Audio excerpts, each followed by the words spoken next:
శ్రీ గురుభ్యో నమ. శ్రీ గణేష పురాణం 47వ అధ్యాయం. శంకర విజయం. లోక కళ్యాణాన్ని ఆపేక్షించి పాయనుడైన వ్యాస భగవానుడిలా ప్రశ్నించాడు. ఓ చతురానన, అలా ప్రసన్నుడైన గణపతి, ప్రసన్నుడైన శంకరుని విజయ సంసిద్ధికై నామసహస్రాన్ని స్వయంగా ఉపదేశించాక శంకరుడు ఏమి చేశాడో ఆ వివరం నాకు తెలుపవలసింది. బ్రహ్మ ఇలా చెప్పసాగాడు. పేదకు దొరికిన పెన్నిదిలా కిం కర్తవ్యతాముడై క్షమించండమ్మా కిం కర్తవ్యతాముడై భిన్నుడైన ఉమాపతికి గణేశుని వరప్రదానం ఎంతో సంతోషాన్ని ఇచ్చింది. ఆ సంతోషంతో పరమోత్సాహవంతుడై ఆనందతాండవం చేస్తూ దిక్కులు పిక్కటిల్లేలా బిగ్గరగా గర్జించాడు శంకరుడు. వెంటనే దేవతా సైన్యాలన్నిటినీ తిరిగి సమీకరించుకుని వారందరినీ యుద్ధ సన్నుద్ధలవమంటూ ఆజ్ఞాపించాడు. ద్విగుణీకృత ఉత్సాహంతో పునర్జీవితాలైన దిక్పాలకులు బ్రహ్మాది దేవతలు శివునికి నమస్కరించి తమ ఆపన్నివారకుడైన పినాకపాణినిలా స్తుతించసాగారు. ఓ మహాదేవ, జగదానందకారక, నీ వల్లనే నిర్జింపబడవలసినట్టి ఘోర దైత్యుడైన త్రిపురుని అంతాన్ని మా ఉల్లములు రంజిల్లగా ఎన్నడూ కన్నులారా చూస్తామో గదా. విశ్వానికి విఘాతకుడై వాడు చేసిన అకృత్యాల వల్లనే కదా మాకు మా నిజస్థానాల నుంచి స్థానభ్రష్టత సంప్రాప్తమైనది. దేవతల దైన్యమైన ఈ పలుకులకు ఉత్తేజితుడై కర్తవ్యోన్ముఖుడైన గిరిజాపతి అత్యంత సంతోషముతో గజాననుని ధ్యానించి యుద్ధోన్ముఖుడై బయలుదేరాడు.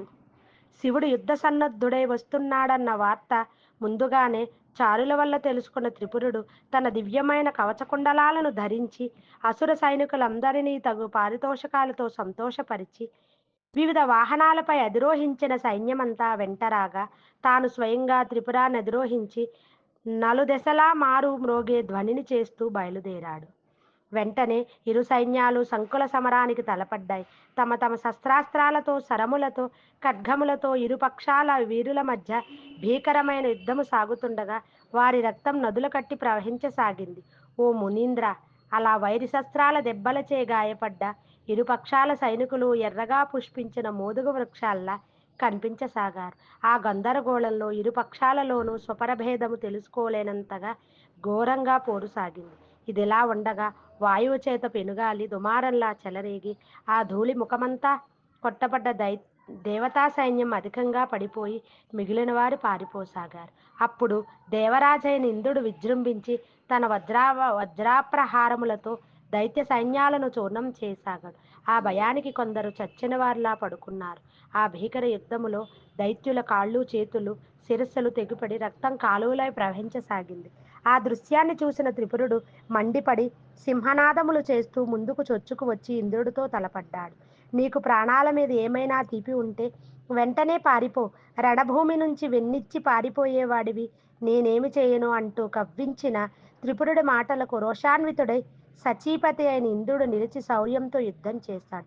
ఒక్కో బాణాన్ని త్రిపుడు అభిమంత్రించి ప్రయోగించగా అది వెంటనే అనేక బాణాలుగా రూపొంది ఆకాశాన్నంతటినీ కప్పివేస్తూ దేవతా సైన్యాలను బాధించసాగింది. వెనువెంటనే ప్రయోగించిన ఆ దైత్యుని మరో శరానికి ఇంద్రుడు మూర్ఛిల్లాడు. ఆ అద్భుత పరాక్రమానికి అచ్చెరువొందిన శంకరునికి నారదుడు దర్శనమిచ్చి అతనికి రాక్షస వధోపాయాన్ని చెప్పసాగాడు. నారదుడు త్రిపురాసుర వధోపాయం చెప్పుట, ఓ శంకర, ఆ రాక్షసుడు గతంలో గణేశుడిని గురించి ఘోర తపస్సు చేసి 3 అభేద్యమైన పురాలను, అశేష వరాలను పొందాడు. అప్పుడు ఆ గజానుడే ఎన్నడైతే ఒకే బాణంతో ఈ 3 పురాలు భేదించబడతాయో అప్పుడే అలా భేదించిన వెంటనే అతని చేతిలో నీకు మృత్యువు సంభవిస్తుంది అంటూ వరమిచ్చాడు. కనుక నీవు ఆ ప్రాకారమే చేయవలసి ఉంటుంది అంటూ దేవరహస్యం తెలిపి నారద మహర్షి అంతర్ధానం చెందాడు. శంకరుడు ఆనందంతో మూర్ఛిల్లిన దేవ సైన్యాలను స్వస్థపరిచి గజానన వాక్యమును స్మరించి దైత్యవధకు మహాప్రయత్నాన్ని చేశాడు.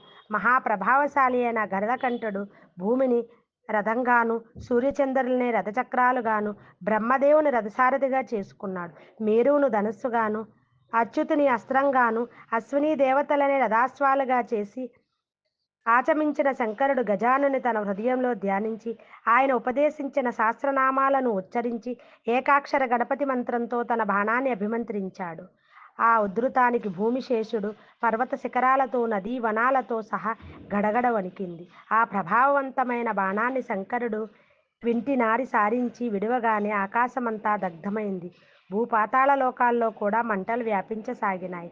త్రిపురాధిష్ఠితుడైన ఆ రాక్షసుడు ఆ బాణాన్ని చూడటంతోనే వెలవెలబోయాడు. అప్పుడు ఆ ఘోరాస్త్రమును మహావేగంతో వచ్చి త్రిపురాలను భస్మం చేసి దానవ శ్రేష్ఠుడైన అసురుని కూడా భస్మం చేసింది.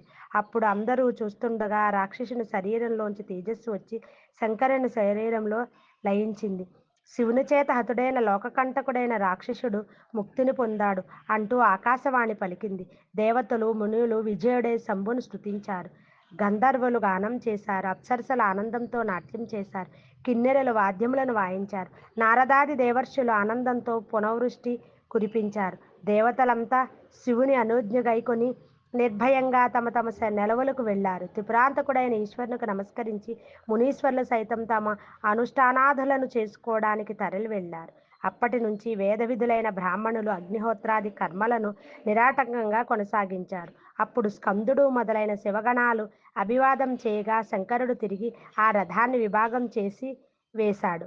జయ జయధ్వానాలతోనూ దుందుబి ధ్వనుల చేత మారుమ్రోగుతూ సర్వాలంకారకృతమైన కైలాసము చేరాడు. అప్పటి నుంచి శంకరుని త్రిపురాంతకుడు అన్న ప్రఖ్యాత లోకంలో కలిగింది.